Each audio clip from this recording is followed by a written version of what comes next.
Guys, ini adalah handphone terbaru dari Vivo, yaitu Vivo V50. Yang jujur, handphone ini udah gue coba beberapa hari ini guys. Dan di video kali ini gue bakal kasih tau kalian beberapa fitur menarik yang ada di handphone ini. Mulai dari kamera, kemudian baterai, performa, sampai fitur AI baru guys yang ada di dalamnya. Gitu bro, yang entah kenapa tuh ngebikin gue makin jatuh cinta sama si Vivo, terutama V-seriesnya mereka.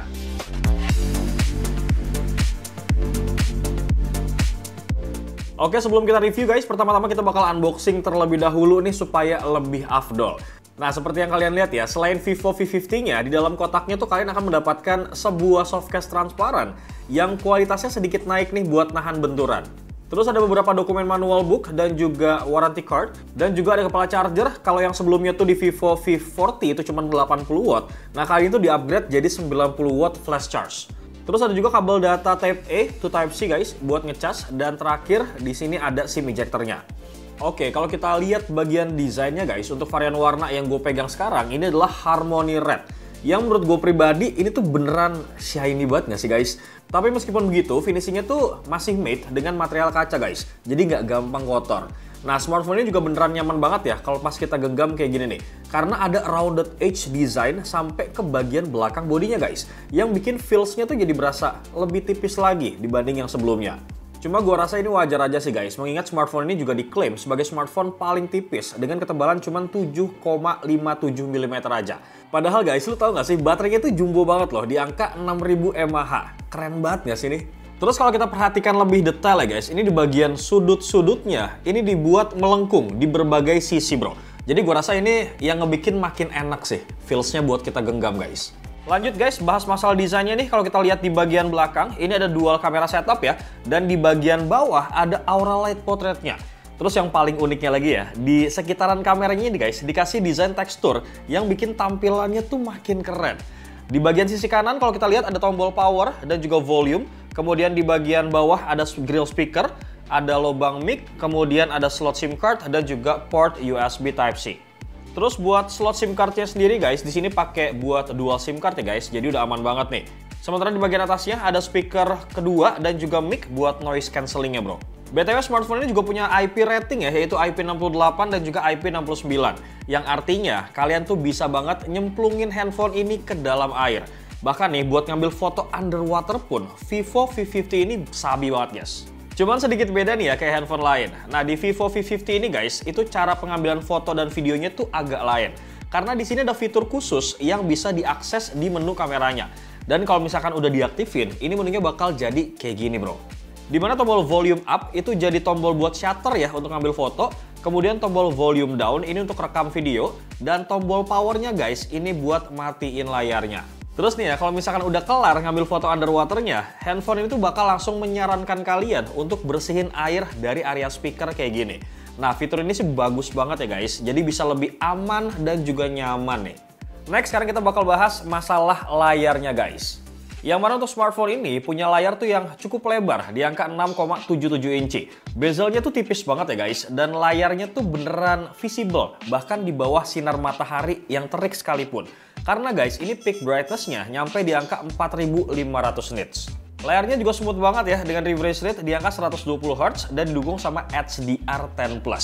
Nah, layarnya ini guys bisa nampilin 1,07 miliar warna, yang bikin pengalaman warna kalian tuh jadi lebih hidup kalau pas lagi nonton guys.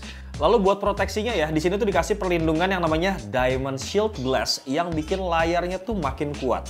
Cuma paling yang agak bikin gua kaget ya adalah resolusi layarnya nih, yang ternyata malah turun jadi Full HD Plus aja di angka 2392 x 1080 pixel.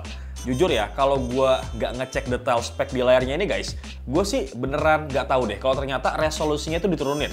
Karena emang di mata gue guys, rasanya tuh masih mirip banget kayak layar 1.5K yang ada di Vivo V40 yang sebelumnya. Lanjut lagi guys, kita bakal bahas masalah kameranya. Yang gue sangat menyayangkan banget ya guys, bahwa ini tuh kurang ada upgradean kalau misalnya kita compare sama yang seri sebelumnya. Yang mana kalau kita lihat ya, ini ada dual kamera sensor dengan resolusi yang sama, yaitu 50 MP Zeiss Always Main Camera. Yang didampingin juga sama lensa 50 MP Zeiss Ultra Wide Angle Camera. Nah, buat lensa ultra wide-nya ini sendiri guys, ini tuh nggak main-main. Karena udah enhance sama AI Group Portrait Algorithm guys. yang bikin kita tuh bisa foto sampai 30 orang loh pakai lensa ultrawide-nya.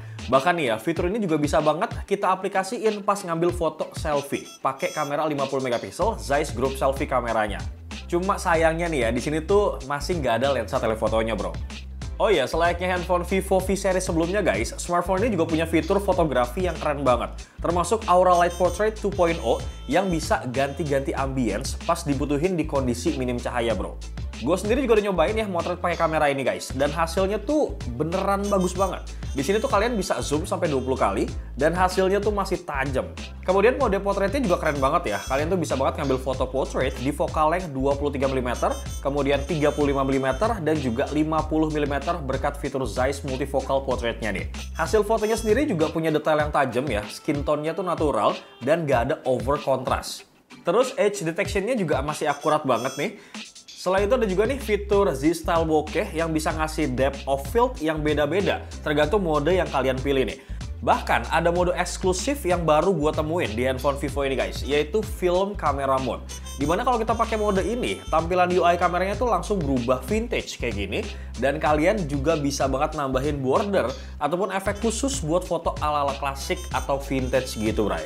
Next, fitur kamera terakhir yang menarik di Vivo V50 ini guys, yaitu fitur live fotonya. Yang tentu aja nih bisa bikin foto biasa jadi lebih hidup guys, karena tuh bisa ngerekam gerakan dan juga suara cuman dalam satu gambar. Jadi hasilnya tuh bisa kayak video pendek yang lebih dinamis, bro. Sementara untuk perekaman videonya, kalian tuh di sini bisa ngerekam banget sampai resolusi 4K, baik dari kamera depan ataupun kamera belakangnya. Hasilnya guys, ini masih gue bilang cakep dan juga stabil ya. Cuma paling saran dari gue buat Vivo nih ya, kalau nextnya bisalah ambil sampai 4K 60 fps gitu kali ya. Mungkin bakal lebih cakep nih hasilnya. BTW buat lo semua nih yang suka ngambil video bokeh alias sinematik, slow banget guys. Karena di Vivo V50 ini sabi banget, bro. Lanjut kita bakal ke pembahasan berikutnya nih bro, yang mana ini menurut gue cukup menarik. Karena di Vivo V50 ini sudah ada fitur AI-nya bro. Total di handphone ini tuh sekitar ada 6 AI ya guys. Mulai dari AI Live Call Translation, kemudian ada AI Live Text, sampai AI Transcript Assist. Tapi yang paling penting menurut gua ini adalah AI Circle to Search-nya guys. Yang jujur menurut gua nih ya, fitur AI yang satu ini guys cukup memudahkan banget buat nyari informasi tentang apapun yang lagi kita lihat di layar bro. Caranya tuh gampil banget ya guys, kalian cukup tekan tombolnya aja, kemudian lingkarin area yang pengen dicari, dan smartphone ini bakalan kasih semua detail yang kita butuhkan. Kemudian ada fitur AI Erase 2.0 guys, yang menurut gue ini juga cukup impress banget ya. Karena tuh bisa ngapus objek di foto dengan bersih dan rapi guys, dengan sekali sentuh kayak gini. Terus yang lumayan sering ngebantu gue banget nih guys adalah fitur AI Screen Translation-nya, yang bisa ngebantu gue nih ya buat nerjemahin website ataupun artikel dalam bahasa asing yang sulit buat gue pahamin bro. Terakhir kita bakal bahas masalah performa dan juga gamingnya guys, yang mungkin sebagian dari kalian tuh pasti ada yang komplain nih. Kenapa gue bilang komplain? Karena wajar aja sih guys, gue pribadi awalnya juga kaget. Kenapa Vivo tuh masih bertahan pakai Snapdragon 7 Gen 3 sejak Vivo V30-nya mereka. Secara scorean to benchmark juga masih sama aja nih kalau kita lihat. Di sekitar angka 850 ribuan.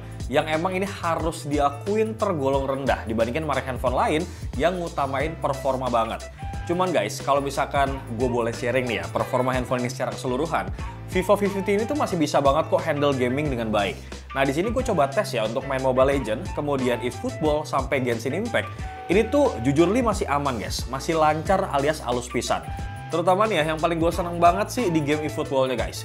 Dimana meskipun kita setting ke rata kanan 60 fps, performanya tuh masih halus pisan banget bro.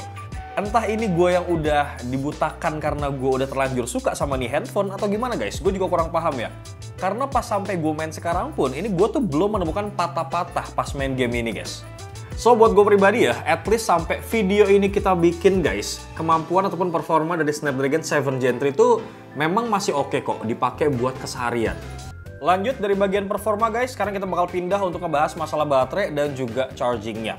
Nah, kalau soal baterai, di sini udah pasti oke banget guys. Karena untuk yang sekarang tuh baterainya 6000 mAh dengan teknologi Blue Volt-nya yang udah tahan lama banget. Bahkan ya, selama pemakaian harian gue, ini tuh bisa tahan sekitar 8 jam. Dengan penggunaan intensif dan gue juga main game loh.